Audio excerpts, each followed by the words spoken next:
Welcome to our Stopwatch session. We've got four speakers who are joining us today, so we're very excited. We should have plenty of time for questions. So we'll do those at the end. So you can write those down. We'll bring our speakers up to the table so that you can see all of them.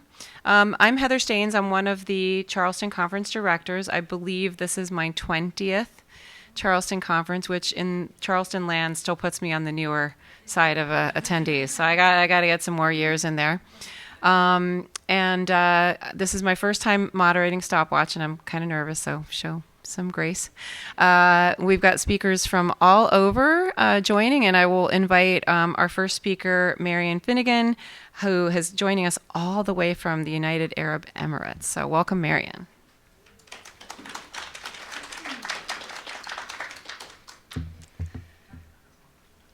Okay, good afternoon, everyone. I hope you're all keeping well. So my name is Marion Finnegan, and I'm the Collections Librarian at Zayed University, and we're based in the United Arab Emirates. So a little bit of background about our university. It's a two-campus university, and we have a campus on Dubai and on Abu Dhabi. Our current student enrollment is just under 10,000. We have a bilingual student population, so they speak Arabic and English. And we offer mainly undergraduate programs, but we have some master's degrees also. Okay. So this graphic will help you visualize how our book budget allocation system worked in the past. So our budget was divided among 7 colleges or departments, and this system was not ideal, and I'll explain why. So allocating the budget by department was causing duplicate ordering by liaisons because some of them had overlapping areas. There were some students who were enrolled in programs in specific departments, but they also took courses offered by other departments. And when we consider a book on environmental law, it could be used by courses in business, science, or law. So which program's budget should pay? So assigning the funding by this subject would make more sense. We also had some potential for subject imbalances in the collection because we were allocating a lump sum to each department, and then the liaisons had to figure out what would be a reasonable allocation for each subject area within that department. Okay, so here's a simplified visual of our new book budget allocation method. This is, yeah. So we identified 60 broad subject areas that were taught at our university, and each course has a course code prefix, and this is related to the subject that's taught. So we use 60 of these course code prefixes to assign our budget and funds. We also based our funding on 4 factors, which I will show you shortly. Okay, you thought that was complicated. It'll get a bit more complicated and a bit mathematical. So here's the allocation formula we came up with after examining a lot of literature published on library budget allocation methodologies. So we identified the 4 factors that you see in the boxes as the most relevant to our institution. So a percentage of the book budget was allocated to each subject area, so each of those 60 subject areas, and that was determined by adding, for each subject, the weight assigned to each factor, multiplied by the value of the factor for each subject, divided by the total value of the factor for all subjects. So no stress if you didn't get all of that. It's just for anyone who's interested. So here's a closer look at the factors we selected for our university. So course enrollment was our highest weighted factor because we felt like the course enrollment numbers were the most important. We also gave a boost in funding to continuing courses versus legacy courses that were being taught out. We gave another boost in funding to graduate courses because of a higher average book cost, and we also had lower enrollment numbers in our graduate courses. And then we gave a boost in funding to newer courses. So let's take a closer look at one of our factors, course age. So this factor gives increased budget to new course subjects to help build resources, so we have a baseline collection. The multiplier starts at giving 4 times the funding, and this decreases as an exponential function until it stabilizes after 10 years when we feel that our subject is well-resourced. So this specific formula was developed in collaboration with our program liaisons. So we agreed on the major parameters, like how high the funding should start for a new subject, how fast it decreases, and when it should level off. And then we created this function in Excel to meet these characteristics. So here are the advantages of our new method. So we incorporated over 120,000 individual course registrations at our university, so that the budget is allocated to the course subjects that have the most enrolment. If a new subject is introduced, we're also prepared as we allocate budget to each area with enrolment. So one potential problem with this is that new courses for the future don't get an allocation under this methodology until we have enrolment, but we will deal with this problem in my final slide. The system is highly granular, so it provides really good data for reporting. So if auditors ask how much we spend on books for our graphic design subjects, we can give them an amount and the justification behind the allocation. So this makes our process very transparent, supports data-driven decision-making, and eliminates duplication of collection responsibilities among our liaisons. Okay, so every library is a bit different. So even with all the mathematical formula we dealt with here, we still needed to allocate a percentage of our budget to these 4 categories to fully meet our needs. So one is general pedagogy to support teaching faculty and staff. The next one is our browsing collection. So this is a leisure reading collection that is in English and Arabic. We also, of course, have a catch-all fund called the Library General Fund. And this is for materials such as to support professional development, for college events, clubs, institutional priorities. And then our final one, the New Course Initialization Fund.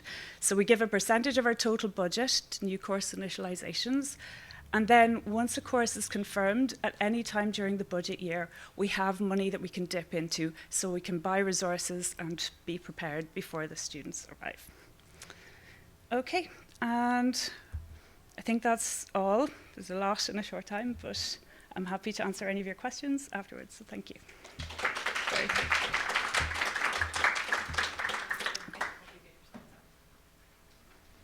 So we now have our second speaker, Janet, who also flew for my distance, not as far as Marion. All right. Well, thanks for coming today. I'm Janet Hauk. I'm from Seattle Pacific University. And the name of my presentation is How to Sustain an Archival Program Even When Your Staff is Cut. And I noticed that one of the other presenters in this session is going to talk about staff cuts in budget too, so this might be relevant to many of you. Seattle Pacific Archives, here are some facts. The archives were, the university was founded in 1891, and then the archival program began much later in 2011. At that point, a half-time archivist was hired. That was not me. I'm the business librarian, actually. And this was all part of an NHPRC grant where universities in the Pacific Northwest were brought in as emergent programs, just growing their archival programs for the first time.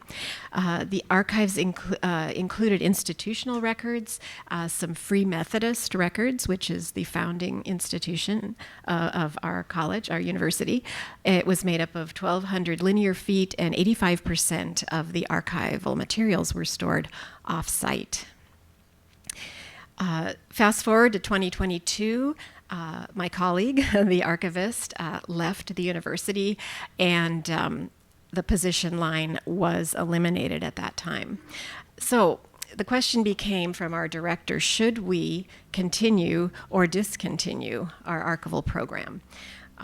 We pondered how we would be able to do that and decided to continue it strategically.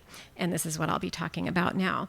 So how did we do this? We used the structures and programs that were already in place at our library and our campus.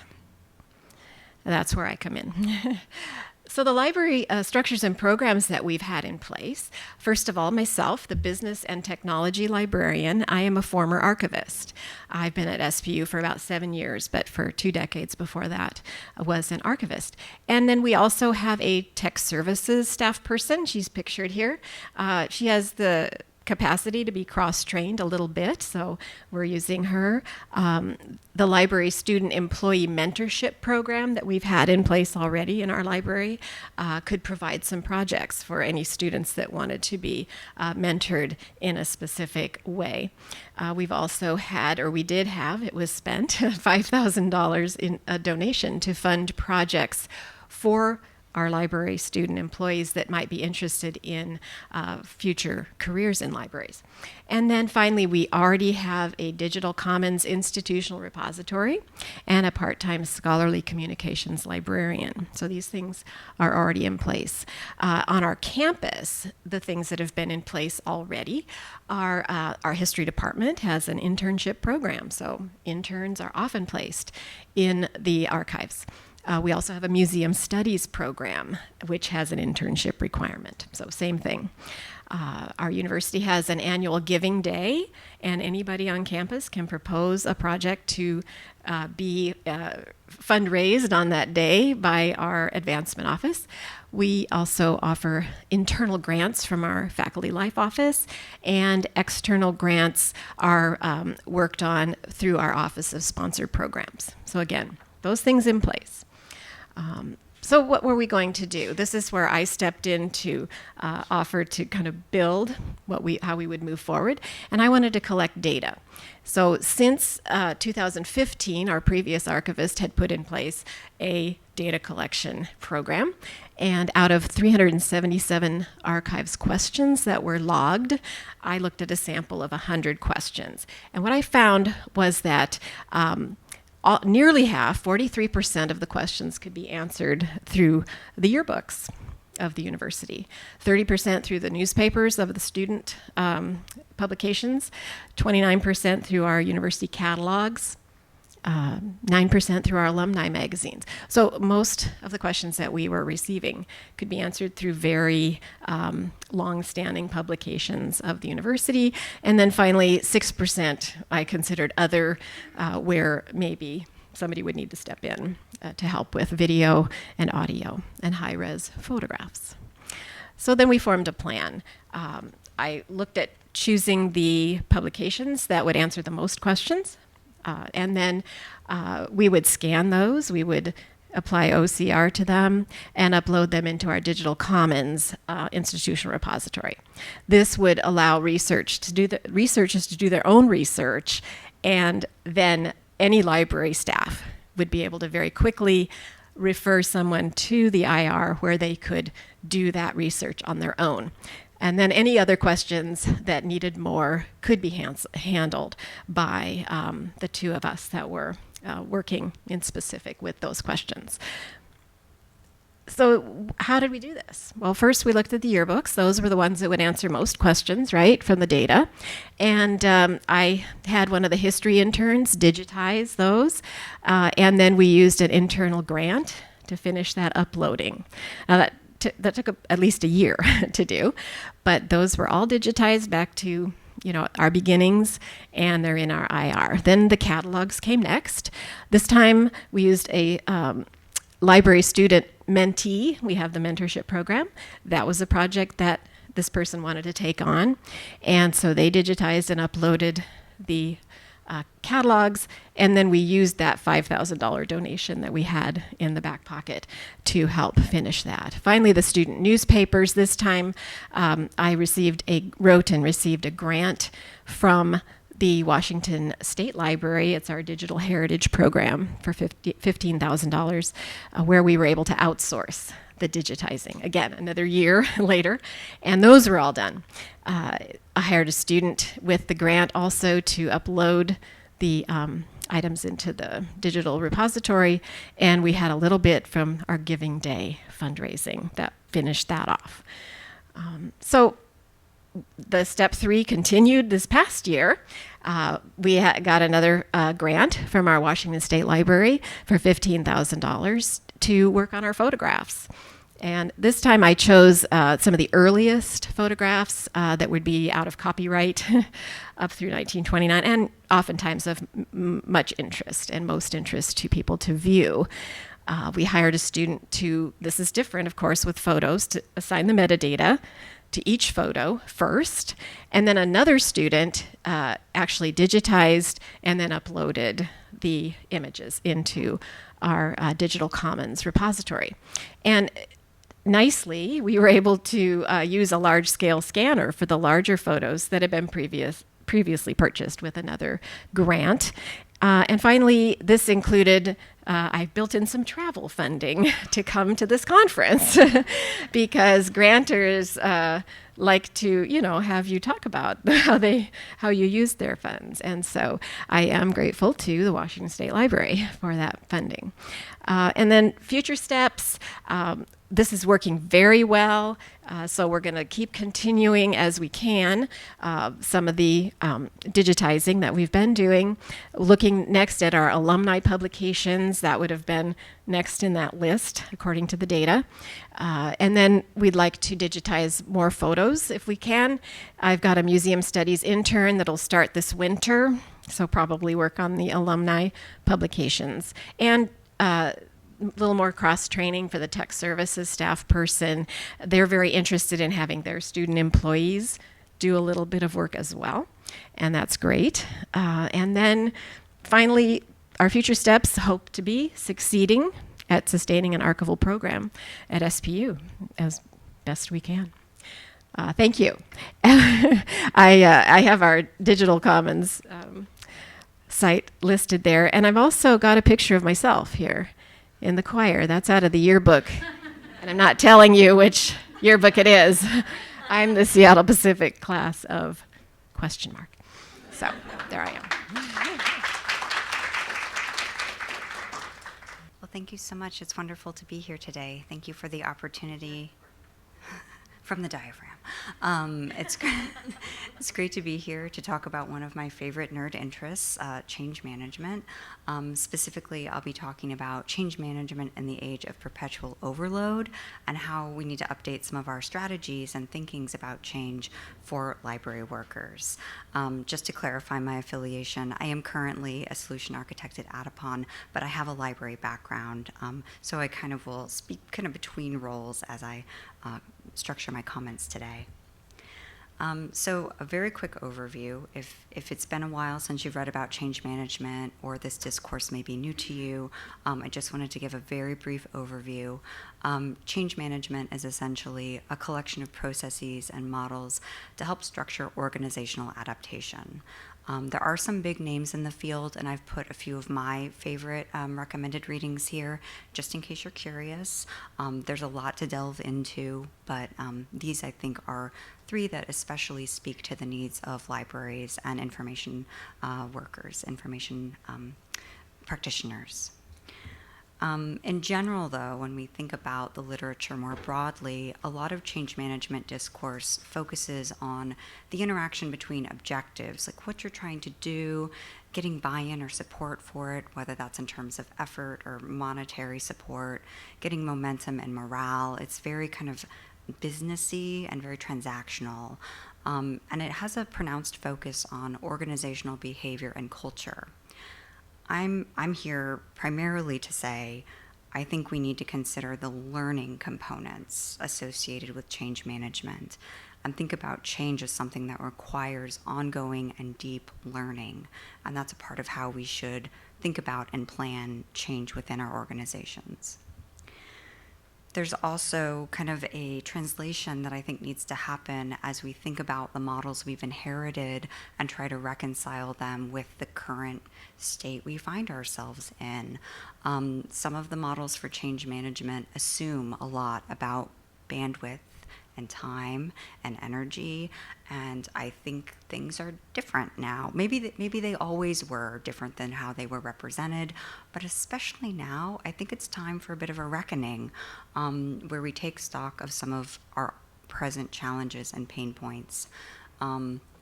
Scarcity mindset is a pernicious issue and can often work against change tolerance and just the wherewithal it takes to adapt to something new. Having unstable resourcing, whether that's in terms of your personnel or your budget, again, works against what you need to do to achieve change. And then cognitive overload, I think, is a big part of this and ties back into what I believe is essential to think through with the learning theories. So we're trying to think about how to adapt the models we have to fit the reality we find ourselves in. So I just threw a word out. This is like a hard turn into theory, and I apologize, but cognitive overload, I think, is helpful to think about when discussing change, because it's a theory, it's a learning theory, and it helps us understand that there's an innate capacity for processing and retaining information. So if someone is struggling to learn something new, it's not necessarily because it's like lack of morale or they're just not trying hard enough. I think especially in library circles, some of that gets internalized as, I'm just not working hard enough. And I think a lot of us have tried that and found that actually that was not the issue. I don't want to speak for everyone, but there's some other literature on burnout that I think paints a pretty compelling portrait there. So cognitive overload theory helps us understand the mechanisms that can tax us and make us less capable of absorbing new information and encoding that information and adapting to new challenges in our environment. So some of those challenges would be being overworked, being uncertain about the future, and having a lack of clarity or a lot of ambiguity about what the change is striving to achieve. Like, what is the goal that we're really searching for here? So I think these are some areas where we start to get into change is complicated to begin with, and it's more complicated right now because of some of these areas of cognitive overload in our lives. So to try to think through how we might proceed with an update of the models we have, I think one option we could consider is to place more emphasis on the interdependencies between change and learning, to think of them as being on a continuum with one another, to prioritize sustainable changes. Some of the iterative change models that have been successful in other industries may not work for all industries or areas of the profession. In the code world, in the technology sector, yes, you have your iterations and your sprints. That can be really taxing for other practitioners. And also taking time to explain why something is happening and build a shared vision. The resource slide that was up a few moments ago had a book by Peter Senge, and his work on shared vision is exemplary, and I highly recommend the way he envisions that and how to come to that consensus. And I think as we're reconsidering change management, it's important to redefine our definitions of success. It's very tempting sometimes to think, well, the system is live, we've succeeded, or we did the reorg, everything's great. But if you have lost your staff, if there's been attrition, if people are not able to engage with what you have now introduced, I would personally say that may not be a successful change. We can obviously have a discussion about that afterwards. I look forward to other opinions. But just to kind of sum up the takeaways here, change is a learning process. People cannot absorb information or develop skills without baseline security and a manageable cognitive load. And changes with staying power need a shared vision. Those are just three things that I think are worth thinking about and talking about. I'm also really curious to hear what you all think should be reconsidered as we perhaps reimagine change management in light of our current zeitgeist. So thank you in advance for any thoughts or suggestions, and I look forward to the Q&A. Thank you. And we have our final speaker, Chuck, who came from the center of the country. So we've got different coasts represented, different nations. Hello, everyone. Good afternoon.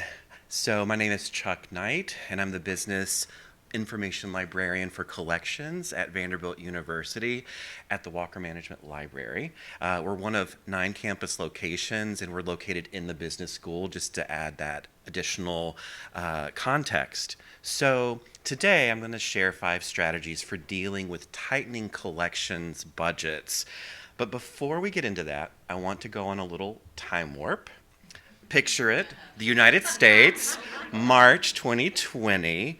Where were you? What were you doing?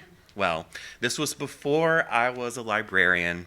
I worked at a benefits fund office that provides retirement benefits to union workers all across the United States. Our most essential function was sending pension checks to about 30+ thousand people every month so that they could buy groceries, pay their bills, buy prescriptions. So we had to have a contingency plan for whenever disaster arose. However, we needed to dust the old one off. And fortunately enough, we did it in the months leading up to the pandemic, even though we didn't have a crystal ball. So we started working on a business continuity plan, and we had not perfected it. We hadn't completed it, but the information we had started to gather and identifying kind of key processes and stakeholders helped us pivot when we had to change our operation, just like all of us had to go through.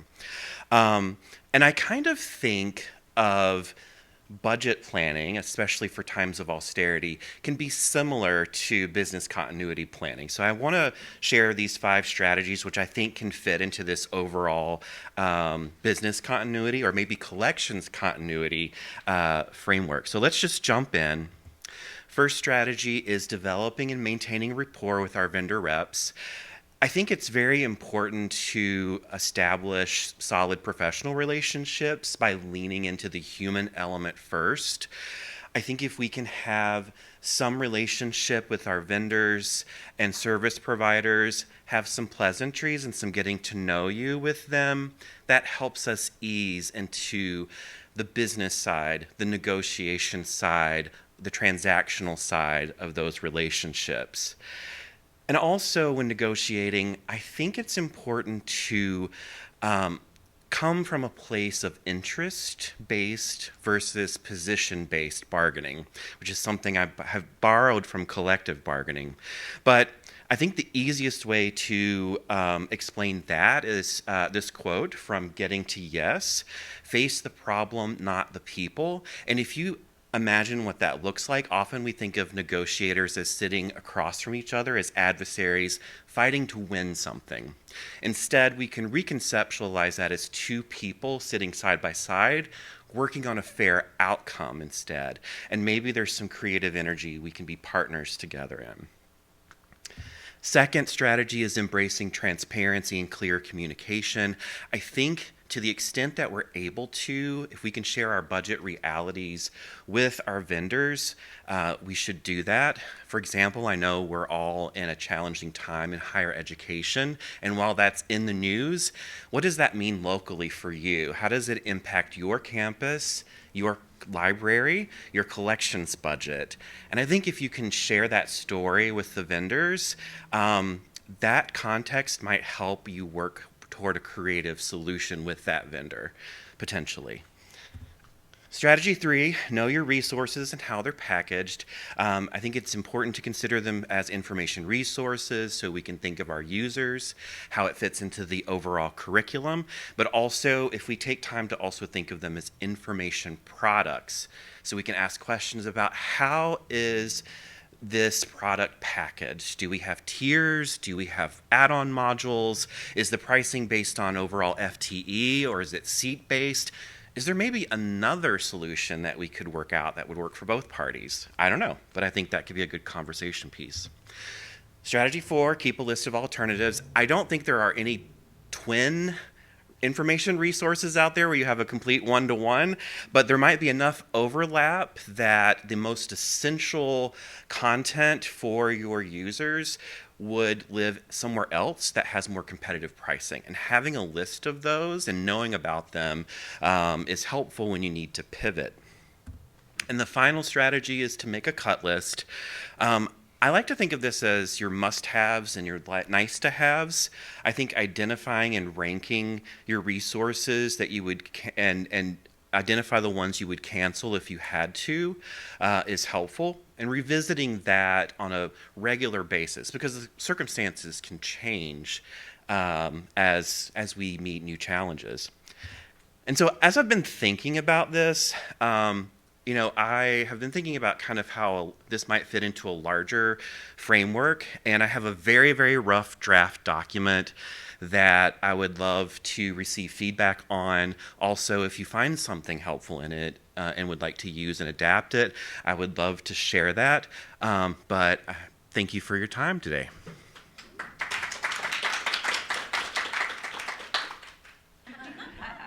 Well, you're not getting out of here yet because I got some questions.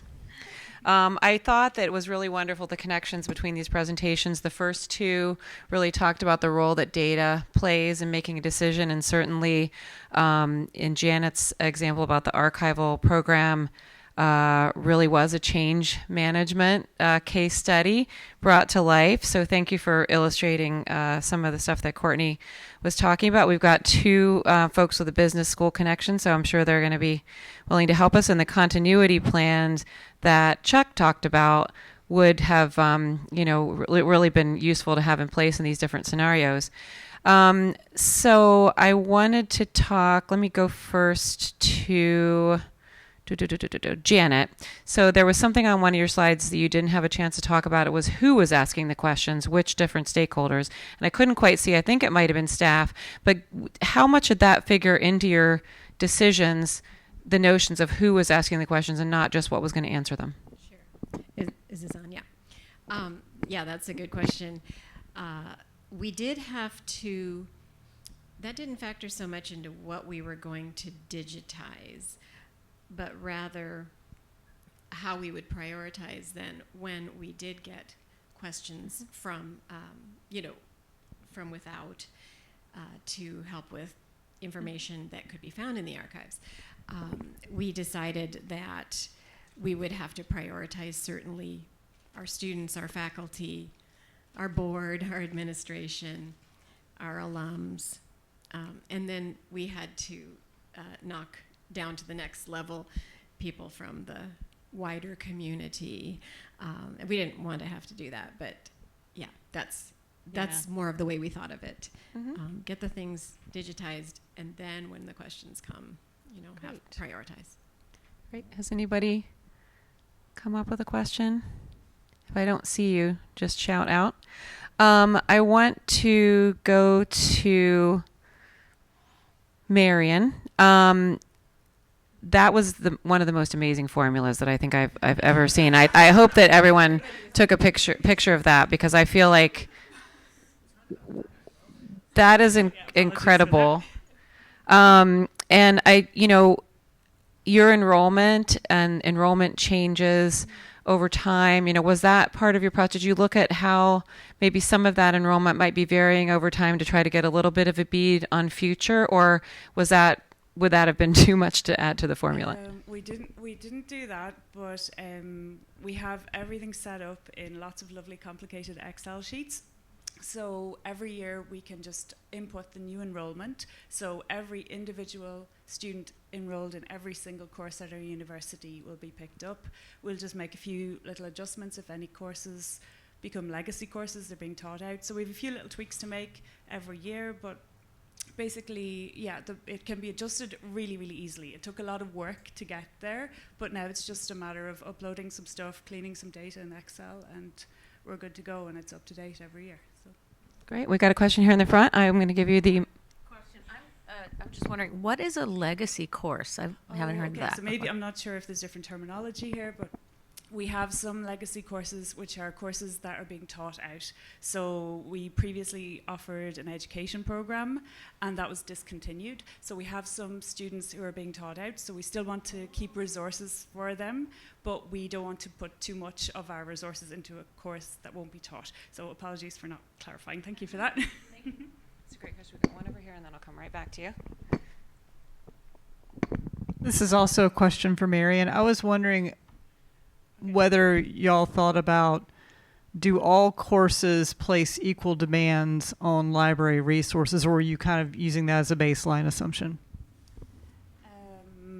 Yeah, so well, this is a book budget. So from that perspective, yes, we're just looking at it kind of broadly that all courses place the same demands. But we also resource smaller courses, and we have smaller programs with small enrollment, but we still want to make sure these students have a breadth of resources so we can invest in our databases as well for that.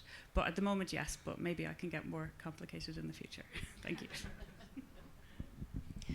Given that you're a bilingual institution, did you have to take into account in your calculations buying duplicates in both languages as part of the calculation, or is there a campus default? Yeah, where possible, we tend to prefer the original language if the original language is either English or Arabic. So yeah, that's generally our preference. So yeah, we won't really duplicate a copy in a different language unless we have a special request. So faculty or students can request items from us as well if we need some. Okay, thank you. Janet, how, if at all, does your business librarianship skills and your archivist skills intersect? Wow. Oh, that's a great question.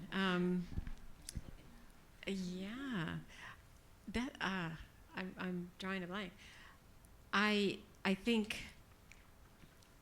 that thinking about the data, which I would hope people would do anyway when you're making big decisions about, well, what are we going to spend a year doing and $15,000 doing and what have you.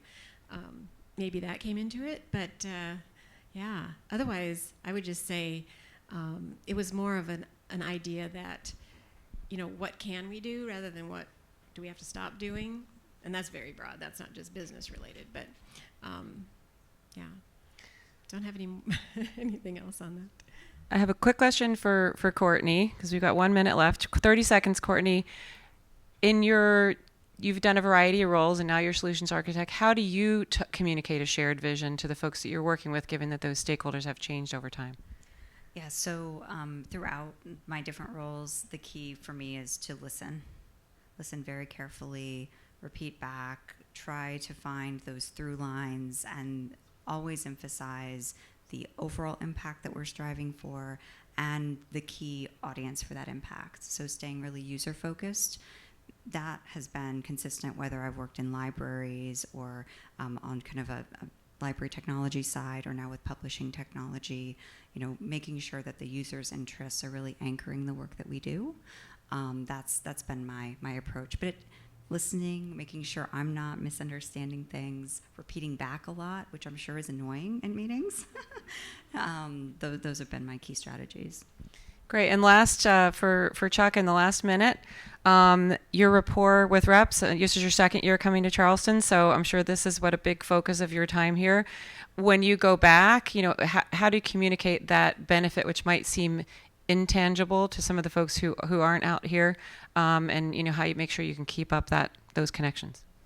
Yeah, absolutely. So one thing that I try to do when I go back and meet with my colleagues is to give them a little rundown of the conference, a little brief about what happened here, who I talked to, some of the things that I might have learned.